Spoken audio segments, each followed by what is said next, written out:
El recorrido arterial de la cabeza comienza en la arteria carótida común, donde su parte derecha inicia en el tronco arterial brachiocefálico, mientras que la parte izquierda comienza en el arco aórtico. Esta termina a la altura de C3 y C4, donde se dividen en la arteria carótida externa y carótida interna. Carótida externa. Comienza en el borde superior del cartílago tiroides y termina en la bifurcación de la arteria maxilar interna y arteria temporal superficial, que corresponde al cuerpo del cóndilo mandibular. Durante su recorrido emergen diferentes ramas como la arteria tiroidea superior, arteria lingual, arteria facial, arteria occipital, además de sus ramas terminales que corresponden a la arteria maxilar interna y temporal superficial. Arteria tiroidea superior. Corresponde a la primera rama de la arteria carótida externa. Se origina en las astas mayores del hueso hioides y llega hasta el lóbulo lateral del cuerpo de la glándula tiroides irrigándola. Arteria lingual. Nace de la cara interna de la carótida externa, por encima de la tiroidea superior. Se dirige hacia el asta mayor del hueso hioides y penetra en el piso de la boca por dentro del hiogloso. Termina en el borde anterior del músculo hiogloso, dividiéndose en sus ramas terminales. Arteria facial. Se dirige hacia arriba y hacia adelante, donde se encuentra con la glándula submaxilar y se apoya en ella, rodeando el borde inferior de la mandíbula, llegando al borde interior del músculo massetero, atravesando la comisura de los labios y ascendiendo por el surco nasogeniano, terminando en el ángulo interno de la órbita. Arteria occipital.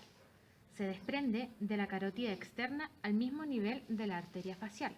Cruza el nervio hipogloso en dirección hacia el hueso occipital y se dirige hacia la protuberancia occipital externa.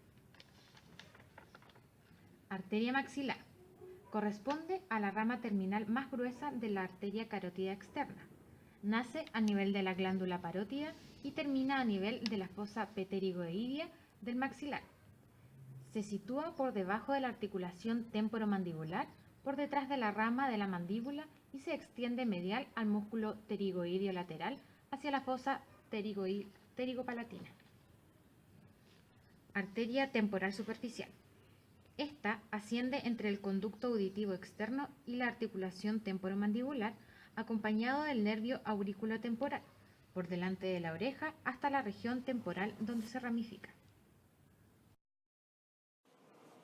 Arteria carótida interna. Esta arteria se origina en el borde superior del cartílago tiroides e ingresa al cráneo a través del peñasco del temporal, específicamente del conducto carotídeo, y termina en el agujero óptico.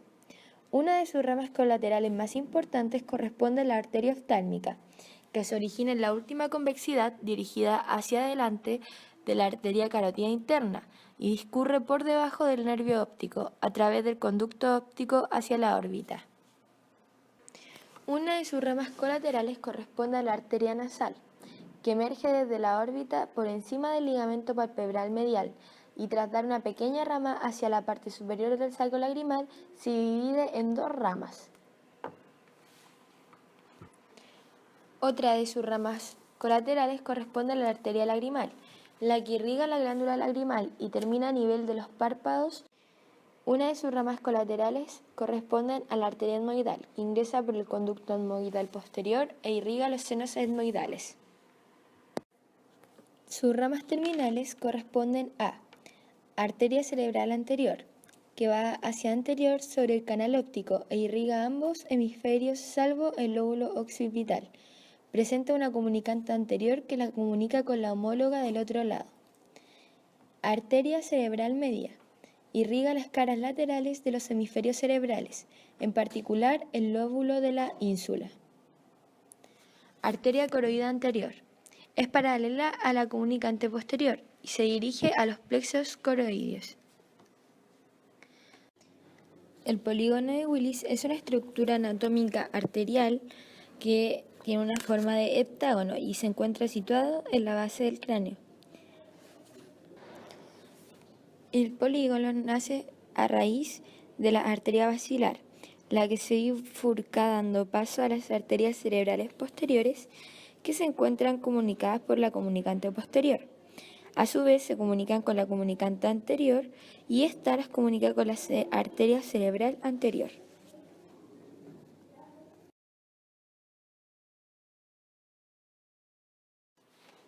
Vena yugular externa. La vena yugular externa es un vaso generalmente voluminoso que recoge la sangre de la mayor parte de las paredes craneales de las regiones profundas de la cara y de los planos superficiales de las regiones posteriores y laterales del cuello.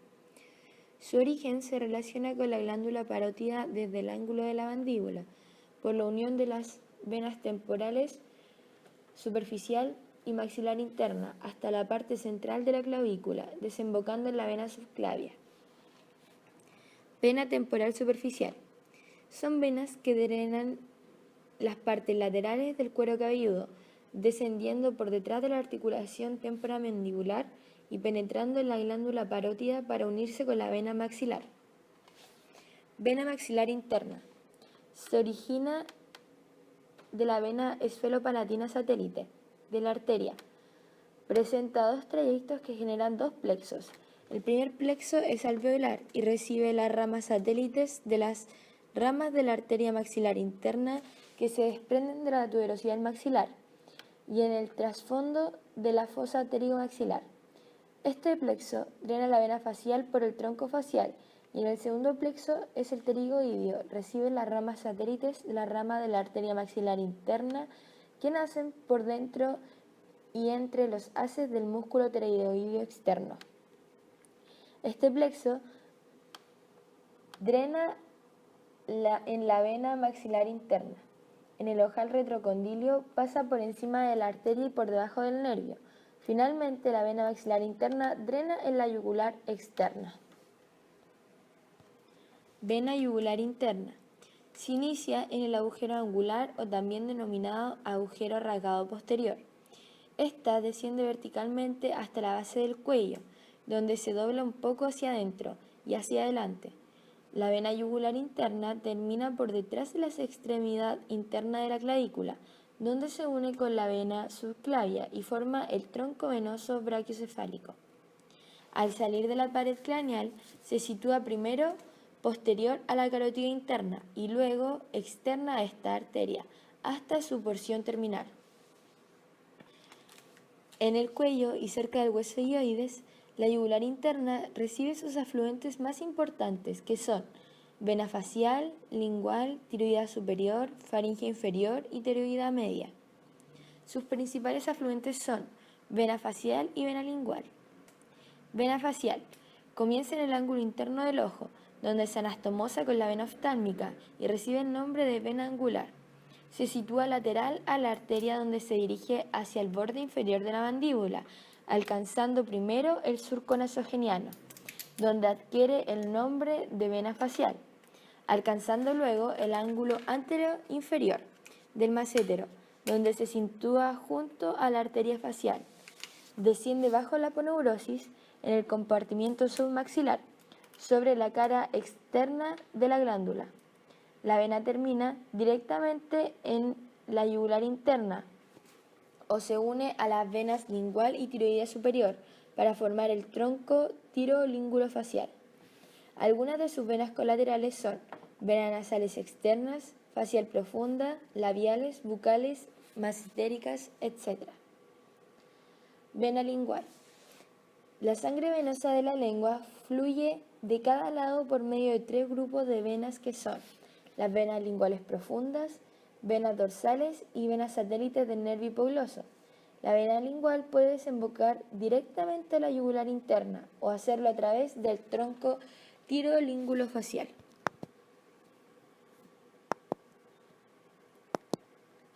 Senos venosos de la dura madre.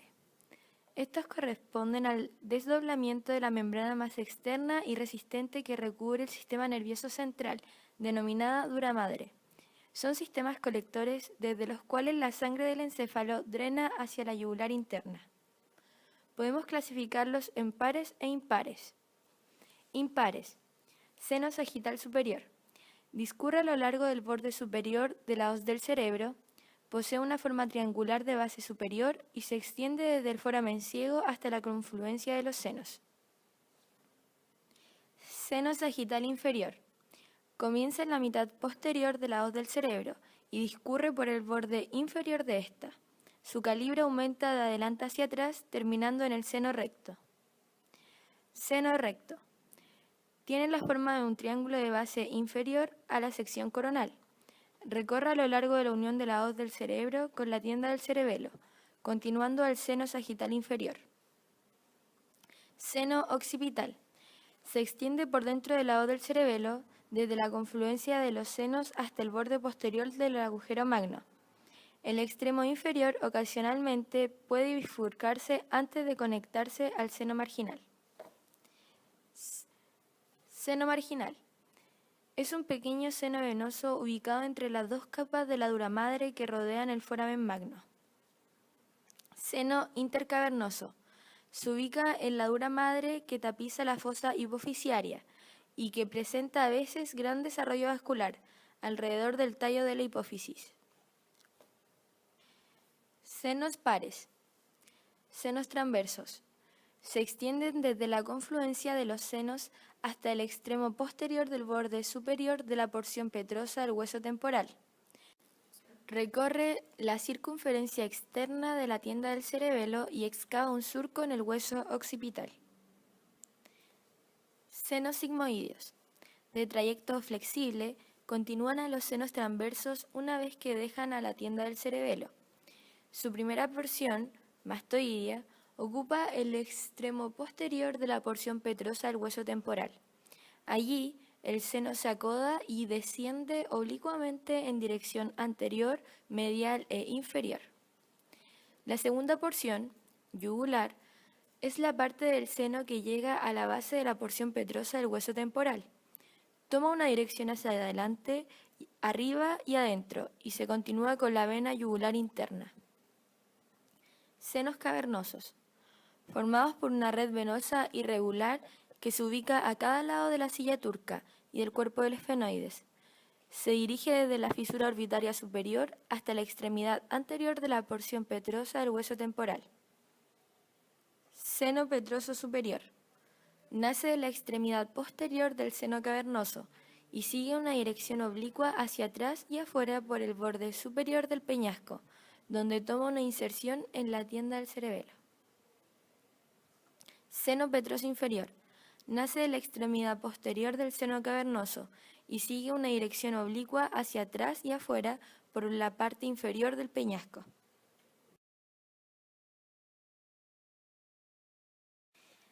A continuación, presentaremos los 5 principales grupos ganglionares de la cabeza, describiendo cada uno de ellos.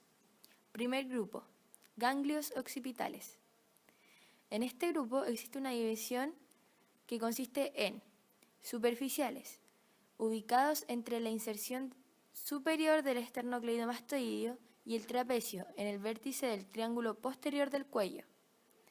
Subaponeurótico, inconstante y situado por debajo del grupo anterior. Profundos, ubicados por debajo del músculo esplenio, sigue el curso de la arteria occipital. Segundo grupo, ganglios mastoideos, de 1 a 4 y se ubican sobre el borde anterior del esternocleidomastoideo, sobre la apófisis mastoides. Tercer grupo, ganglios parotídeos. Se divide en superficiales, se ubican por fuera de la glándula parótida, ubicada específicamente en preauricular. Profundos, son los intraglandulares, que se encuentran en la profundidad de la parótida, dentro de ella. Cuarto grupo, ganglios submaxilares y faciales. Estos ganglios son subaponeuróticos. Los faciales o genianos se encuentran en la cara siguiendo el trayecto de los vasos faciales y de los linfáticos tributarios de los submaxilares. Son inconstantes. Situados a nivel del ángulo anterosuperior del massétero, cara externa del buccinador, surco nasogeniano o infraorbitarios y del malar. Quinto grupo, ganglios submentonianos.